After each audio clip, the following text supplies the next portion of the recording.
First of all, I would like to say thank you to Center for Entrepreneurship for having me today. It's my great pleasure to be amongst you today.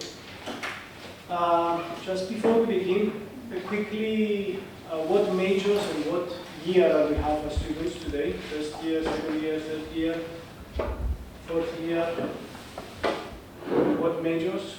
Accounting, management, computer science, something else, medicine? Mathematics. Mathematics. Good.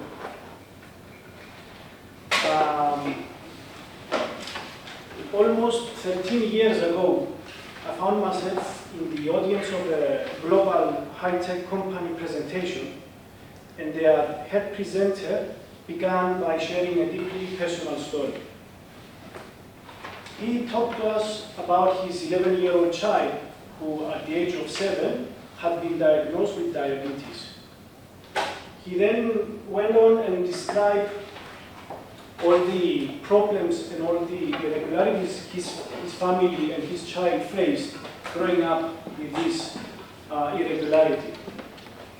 The constant measuring of sugar in their blood levels, they need to take measurements 4 to 5 times a day, and he described the pain of watching his child going through this, but also his family, and that it was heartbreaking, and the complexity of managing everything and making sure that if insulin or not was needed, it was something that he didn't face before.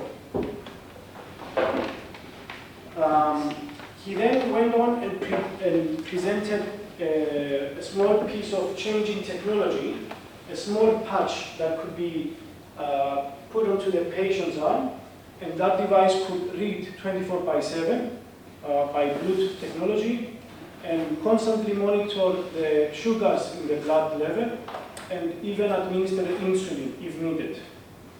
That changed his entire world, not just because it showed him that when a company with a purpose can produce something that can solve a problem, rather than when a company has a purpose, they can transform our lives towards a better life. This is the power of purpose, and this is something that we will be exploring today. Entrepreneurs are the backbone of any thriving technology and any thriving business. They create new jobs, they bring ideas into reality, and they give us products or services that we may think or may not even think that we need. Don't get me wrong, everyone has had their negatives and positives, but their positive sides overweigh their negatives. I will be sharing their personal and their positive aspects of the work, such as the fly and the bee are always available out to the world to wander around, but only the bee always smells the flowers. We should be focusing on the positive aspect of things. My name is Mouzouras. I am an optimist and a weaver of ideas. I'm passionate about connecting the hearts and minds of people through the power of one.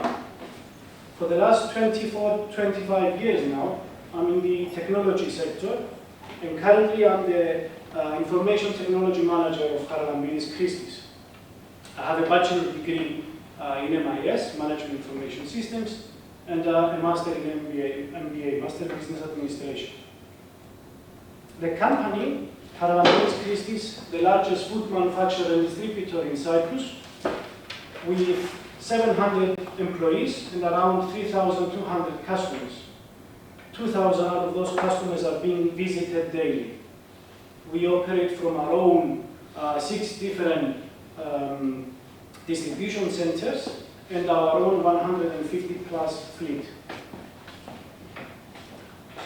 Currently, we export to 32 different countries with customers like UK, McDonald's, Tesco, and so forth.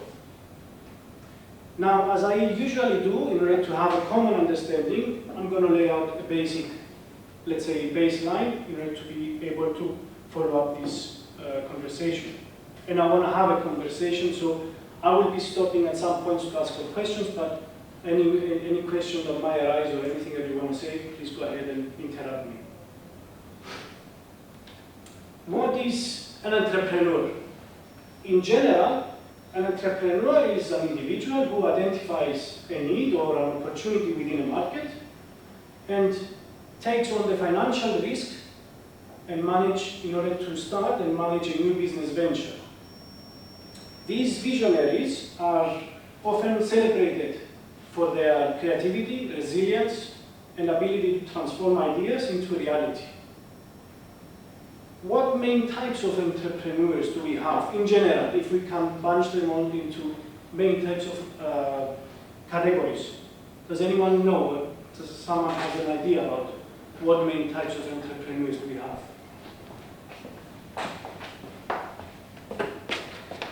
First of all, we can say that there are, in general, three main categories. The career management entrepreneur, the inner corporate entrepreneur, and the business entrepreneur. The career management is an individual that takes his career as a strategic approach toward entrepreneurship. That means he's in constant self-development person. He always pursues to find something new, a different way of doing things, a better way of doing things, and tries to influence the ones around him. These entrepreneurs, let's say, introduce and adopt emerging technologies in order to make their life and the life of their surroundings in a better place. The inner corporate entrepreneur, again, a person within a corporate, within a business, but has the authority and the title and the position to affect the entire organization, and takes those steps in order to change his company or her company to become more fast, more productive, more efficient, and to provide more good than others. They often lead the development and the implementation of cutting-edge technologies and disrupt industries and transform their business models.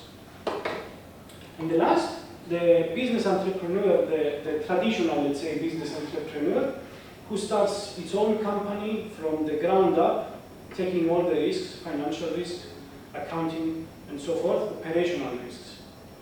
They are often the front of the technological innovation, and they create products that are breaking the norms, they are breaking the rules, and tackling pain points that existing products or services in the market have. Now, there is one word that describes all the entrepreneurs. Any idea of what that one word that describes entrepreneurs historically throughout?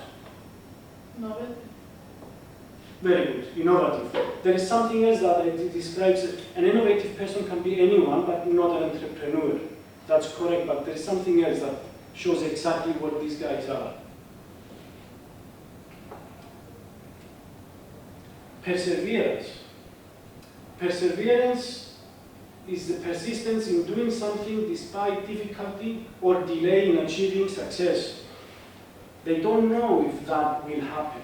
They don't know if they will be successful, but they will follow it and they will finish it and they will make sure it will work. Perseverance is one word that describes all of the entrepreneurs throughout. As one of the most inspirational and unshakable optimists, Simon Sinek usually says, it's not what you do that people buy, it's why you do it. And the why you do it is your purpose. That is your why. And that is your belief. Why do we need entrepreneurs? Why entrepreneurs matter? Can anyone suggest something? Why do we need entrepreneurs? Don't we have enough things? Don't we have enough services already? This is why. Human genome, in general, is the complete set of genetic material as a DNA that is found in all living human, not only human organizations, and among others can tell certain diseases and how to fix them. As you can see in 2001, per one human genome, in order to have the clinical research to see and to describe how this genome affects others or certain diseases, it took around $100 million. Whether with the exponential usage of technology and entrepreneurship, the cost in 2022 went down to $1,000. So much more cheaper, much faster, and people, especially in clinical trials, can find out better cures, faster cure, and more correct cures. This is my why entrepreneurs matter in our world. Now, to become a successful entrepreneur, among other things, as you already have heard and read and studied about, you need to know your numbers, you need to have a really good dedicated team next to you to support you through the harsh times. You need to definitely plan and document your model of the business that you will run, but you definitely need to understand the law of diffusion of innovations. Everett Rogers, in his 1962 book, The Diffusion of Innovations, he describes the process by which an innovation is adopted over time within a population. For every product, there is the law of diffusion, and in every product, the same person might be in a different stage than what it was. The law of diffusion of innovations is usually described and shown as a bell-shaped curve with the relevant percentages. The innovators, the early adopters, majority, late majority, and the laggards. How does this work? Well, I have a video from Simon Sinek showing and explaining this, as he's much better than me in explaining. But before we go to the video, I want to ask if any one of you has ever heard of TiVo, T-I-V-O, the internet service provider TV station? No? That's the failed example that he's going to mention. And secondly, he refers to Dr. King. He's referring to Dr. Martin Luther King. Something called the law of diffusion of innovation. And if you don't know the law, you definitely know the terminology. The first 2.5% of our population are our innovators. The next 13.5% of our population are our early adopters. The next 34% are your early majority, your late majority, and your laggards. The only reason these people buy touch-tone phones is because you can't buy rotary phones anymore. We all sit at various places at various times on the scale, but what the law of diffusion of innovation tells us is that if you want mass market success or mass market acceptance of an idea, you cannot have it until you achieve this tipping point between 15 and 18% market penetration, and then the system tips. And I love asking businesses, what's your conversion on new business? And they love to tell you, oh, it's about 10%, proudly. Well, you can trip over 10% of the customers. We all have about 10% who just get it. That's how we describe them, right? That's like that gut feeling, oh, they just get it. The problem is, how do you find the ones that just get it before you're doing business with them versus the ones who don't get it? So it's this here, this little gap, that you have to close, as Jeffrey Moore calls it, crossing the chasm. Because you see, the early majority will not try something until someone else has tried it first. And these guys, the innovators and the early adopters, they're comfortable making those gut decisions. They're more comfortable making those intuitive decisions that are driven by what they believe about the world, and not just what product is available. These are the people who stood online for 6 hours to buy an iPhone when they first came out, when you could have just walked into the store the next week and bought one off the shelf. These are the people who spent $40,000 on flat screen TVs when they first came out, even though the technology was substandard. And by the way, they didn't do it because the technology was so great. They did it for themselves. It's because they wanted to be first. People don't buy what you do, they buy why you do it. And what you do simply proves what you believe. In fact, people will do the things that prove what they believe. So let me give you a famous example, a famous failure and a famous success of the law of diffusion of innovation. First, the famous failure. Because you see, when TiVo launched their product, they told us all what they had. They said, we have a product that pauses live TV skips commercials, rewinds live TV, and memorizes your viewing habits without you even asking. And the cynical majority said, "We don't believe you. We don't need it. We don't like it. You're scaring us." What if they had said, "If you're the kind of person who likes to have total control over every aspect of your life, boy, do we have a product for you. It pauses live TV, skips commercials, memorizes your viewing habits, etc., etc." People don't buy what you do, they buy why you do it, and what you do simply serves as the proof of what you believe. Now let me give you a successful example of the law of diffusion of innovation. In the summer of 1963, 250,000 people showed up on the Mall in Washington to hear Dr. King speak. They sent out no invitations, and there was no website to check the date. How do you do that? Well, Dr. King wasn't the only man in America who was a great orator. He wasn't the only man in America who suffered in a pre-civil rights America. In fact, some of his ideas were bad, but he had a gift. He didn't go around telling people what needed to change in America. He went around and told people what he believed. I believe, I believe, I believe, he told people. And people who believed what he believed took his cause and they made it their own, and they told people. And some of those people created structures to get the word out to even more people. And lo and behold, 250,000 people showed up on the right day, on the right time, to hear him speak. How many of them showed up for him? 0. They showed up for themselves. It's what they believed about America that got them to travel on a bus for 8 hours to stand in the sun in Washington in the middle of August. It's what they believed, and it wasn't about black versus white. 25% of the audience was white. Dr. King believed that there are 2 types of laws in this world, those that are made by a higher authority and those that are made by man. And not until all the laws that are made by man are consistent with the laws that are made by the higher authority will we live in a just world. It just so happens that the civil rights movement was the perfect thing to help him bring his cause to life. We followed him not for him, but for ourselves. And by the way, he gave the I have a dream speech, not the I have a plan speech.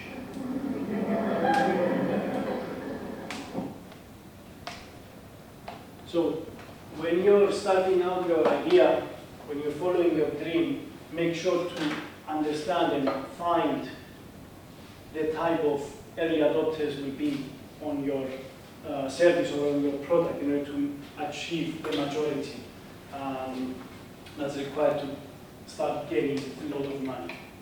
Any questions so far? Any comments?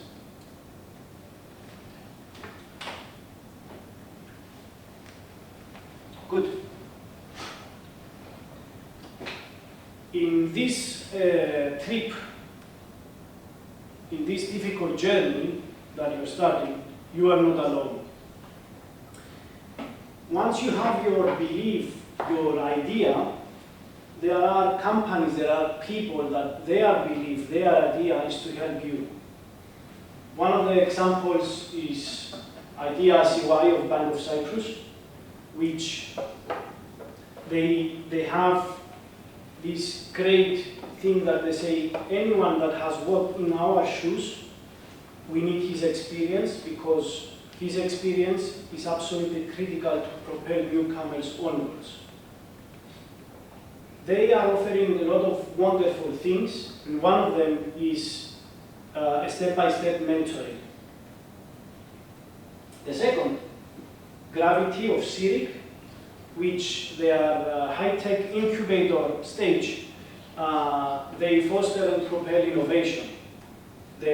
One of their amazing offerings is to help you validate the idea to make sure that your idea will be scheduled and crafted the way it should in order to achieve the mass market acceptance.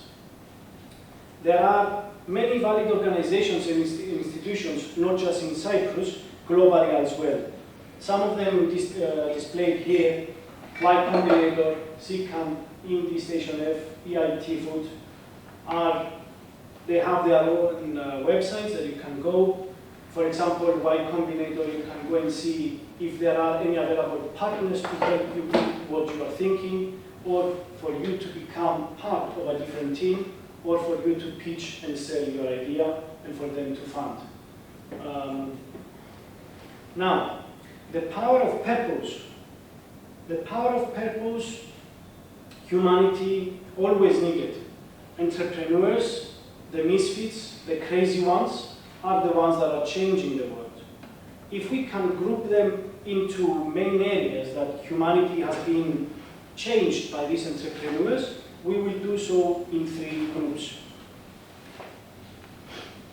Positive impact in driving economic growth, promoting social change, and inspiring future generations.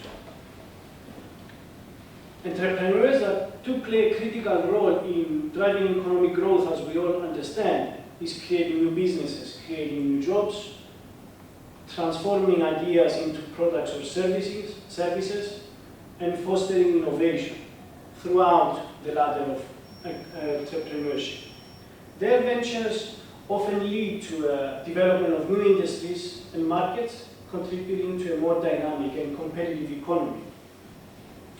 The social change is social entrepreneurs that particularly are instrumental in addressing pressing social issues, such as poverty, education, and environmental sustainability.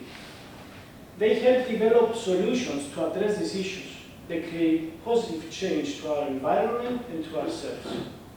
And last but not least, inspiring future generations. Entrepreneurs serve as a role model and a source of inspiration for future generations. Their stories of perseverance, creativity, and success encourage young people to pursue their own entrepreneurship dream and to contribute to a culture of innovation and progress. Many of the entrepreneurs that we're going to see even today are deeply committed to giving back to their communities by engaging in philanthropic environments, philanthropic institutes, and so forth, community engagements. They strive to make a positive difference in the world. Their commitment helps build a stronger, more reliant, more resilient community. What do we do in Charalambides Christis? In our core values, we have committed our vision and our plan to positive impact of the Cypriot market and the Cypriot society in extent, with environmental, social, and corporate governance in our core. We have adopted 10 out of the 17 UN Sustainable Development Goals, as said from the United Nations. We have innovation in our entire line of products. We implemented a less plastic packaging policy the last 2 years. We created no added sugar or no sugar products. And we try to ensure that all members of our society can enjoy and can find fresh, healthy products that align with their dietary needs and wants. For example, our vegan lines of cream, brand new Delaga Radagi with no added sugar. Changes in the way we operate, changes in the way we communicate, and changes in the way we deal with the society in general. We are working constantly to do better every day and to become a better version of ourselves. Now, let me present to you 4 amazing entrepreneurs that have inspired me as well. Meet Dr. Kira. Her dream was to become a doctor. Her passion, biology and chemistry. Although she failed on her exams to enter a university and to follow the doctor path, she did not give up. She changed a bit her plans and pursued the academic path and becoming into the brewery aspect, that she could still be working with biology and chemistry. And so she went to Australia in 1970, the only woman in her class, She graduated with first degrees, top of her class, amazing results. She went back to India and decided to start checking for a job, to apply what she has learned, to follow her passion. And the answer that she got from all of the companies that she went and visited us to become as a head brewer, was no, you are a woman, and no woman can take this position. This is not a position for a woman. She had a point then to prove them wrong. So she figured a way for her passion and her dream to turn it into something that would prove others wrong and still contribute to her passion. She started her own company. They were extracting enzymes from papaya trees, and she was selling those enzymes and she was exporting to the market. After some years, as she was growing, imagine in 1978 in India, how hard it was to have uninterrupted power supply, to have clean water, to have educated clinical researchers to join a company that was led by a woman and to trust her. And beside all these difficulties, she kept going on. Eventually, as she was researching the market, she discovered that India, as the #1 country with needs of insulin, all of the insulin was imported in India, and only 1 out of 10 families could afford to buy the insulin. Then she discovered her purpose. She wanted to bring medicines, insulin in the beginning, and then in general medicines, to make it affordable for the less wealthy people, and to make sure that India and all the other markets could have access to these medicines. She is now net worth 3.6 billion. She's now ranked number 68 of the most influential persons in the world. Their website does not say we are the cheapest, does not say we are the best, they say hope.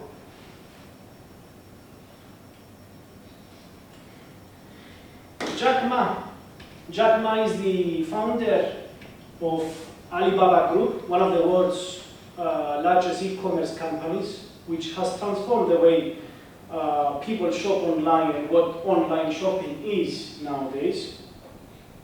At the same time, he created millions of jobs and applications to be created based on what he started back in the day, and he has helped a lot of small businesses to thrive.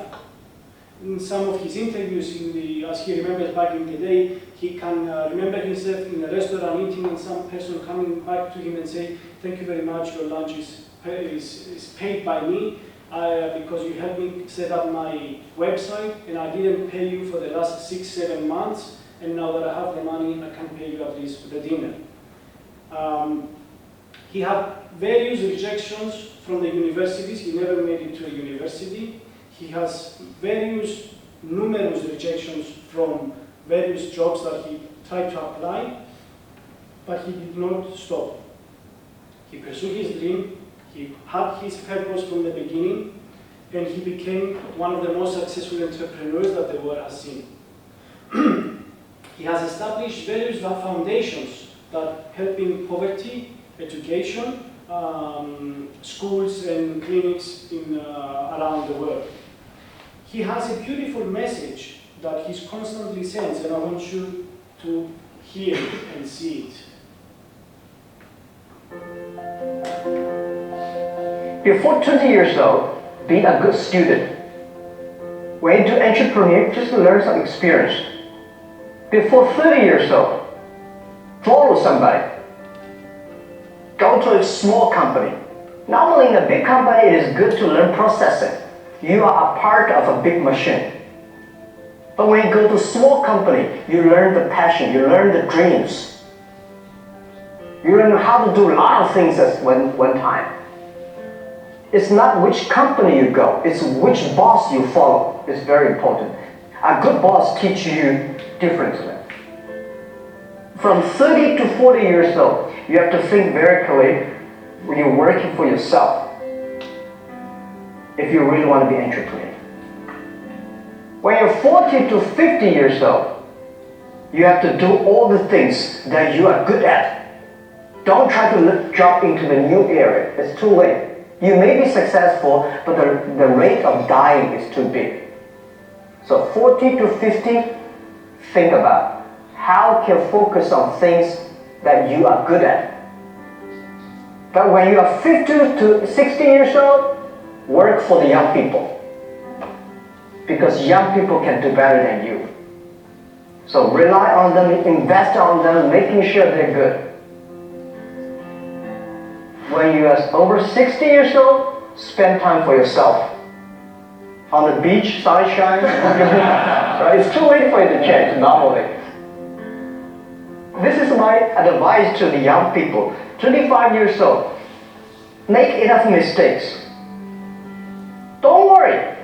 You fall, you stand up. You fall, you stand up. Enjoy it. I mean, 25 years old, enjoy the show, enjoy the show.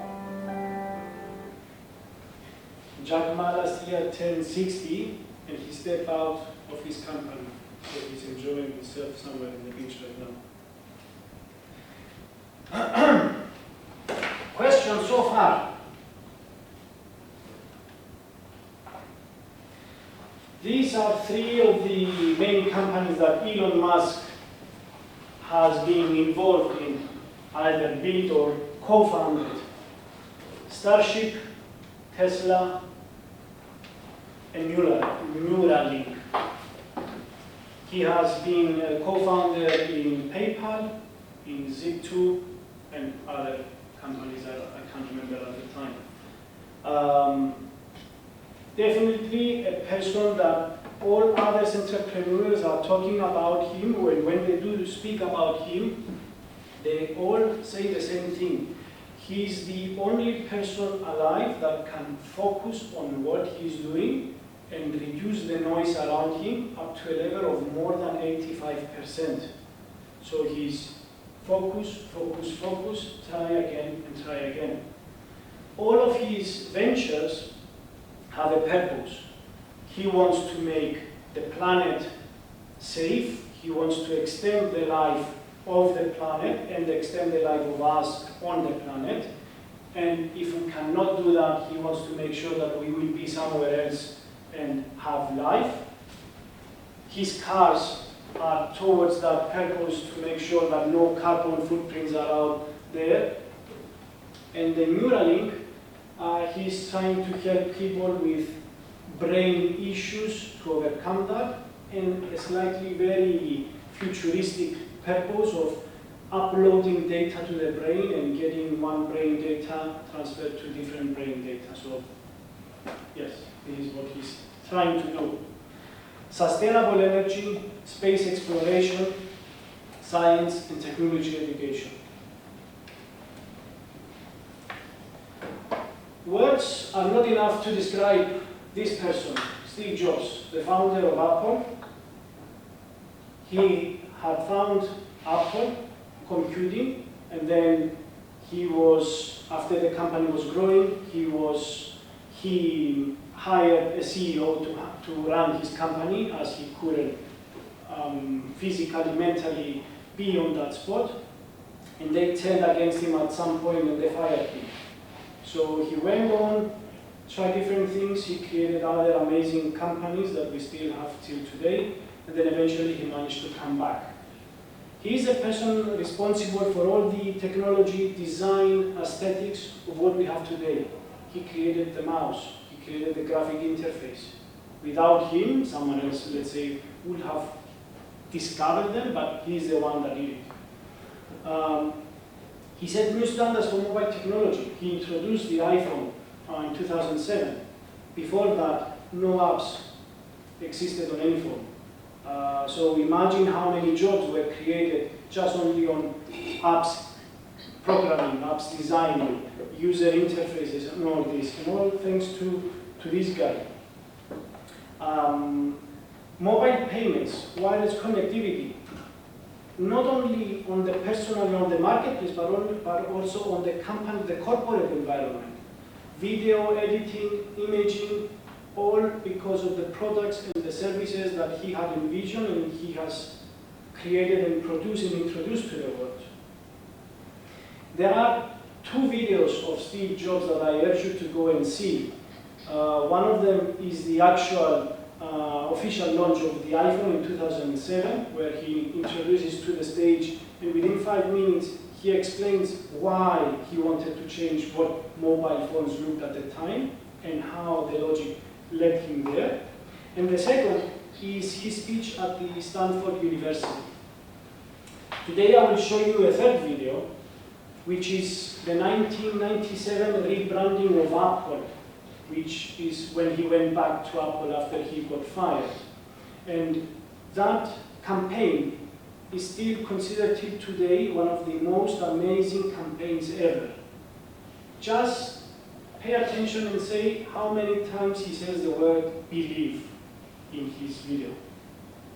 But Apple's about something more than that. Apple at the core, its core value is that we believe that people with passion can change the world for the better.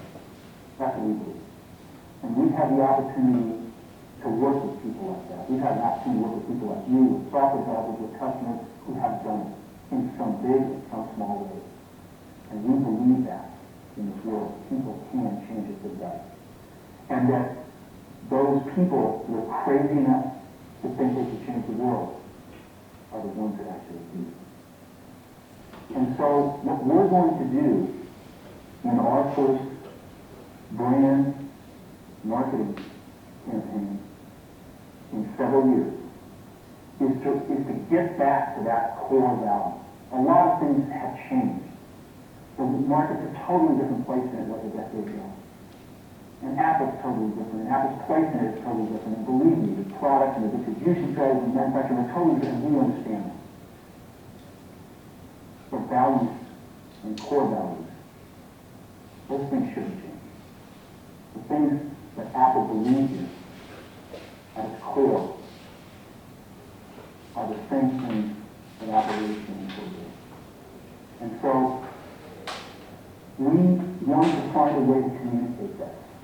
And what we have is something that I am very moved by. It honors those people who have changed the world.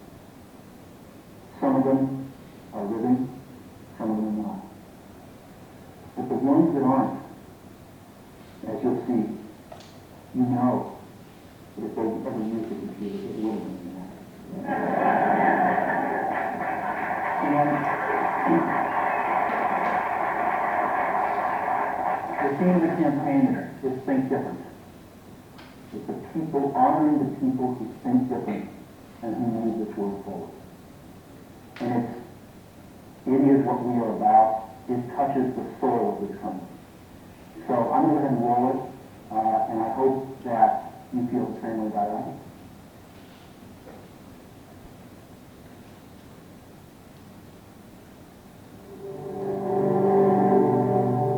Here's to the crazy ones, the misfits, the rebels, the troublemakers, the round pegs in the square holes, the ones who can see things differently.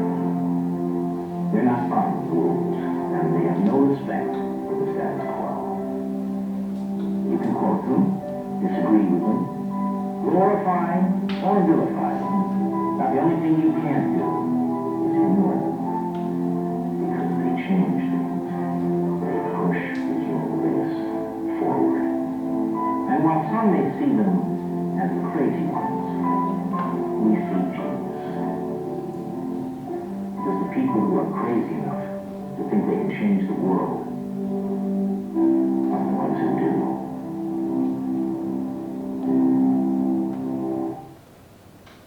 I'm getting the goosebumps every time I see the video. Not even a product, not if it's a phone, not if it's a computer, not how many inches, not how many RAM, not how many disks. Simple. People don't buy what you do, they buy why you do it. I wanted to say that even on his website it says, if you can dream it, Mac can do it. Simple, simplicity. Core values is what entrepreneurs have in order to push them forward when the time is rough, in order to pursue the dream, in order to be able to stay there and ahead of the game. Leading with purpose. So far we have seen that what an entrepreneur is, what major categories of entrepreneur, how to become an entrepreneur, and who can help you become an entrepreneur to fulfill your dream, to fulfill your purpose. And I believe that we have answered the question why entrepreneurs matter. Closing, I would like to say that today is the best time for you to take actions and pursue your dream. Find your purpose, follow your purpose, find your passion and turn it into something that will work for you, that will help us grow. Today is the best time because when you are 30, 50, 40 and you have a family and things fail, it does not fail only for you, but it does fail for all of the people that you love. But when you don't have that at the time, it's easy, as Jack Ma said, do mistakes, you will fall, you will rise. You will fall, you will rise. And what is experience? Experience is a set of steps that we do mistakes, we learn from the mistakes, become better. So the second time I try something, I already have past experience from the first time I failed. So go out there and start changing our lives. Thank you very much.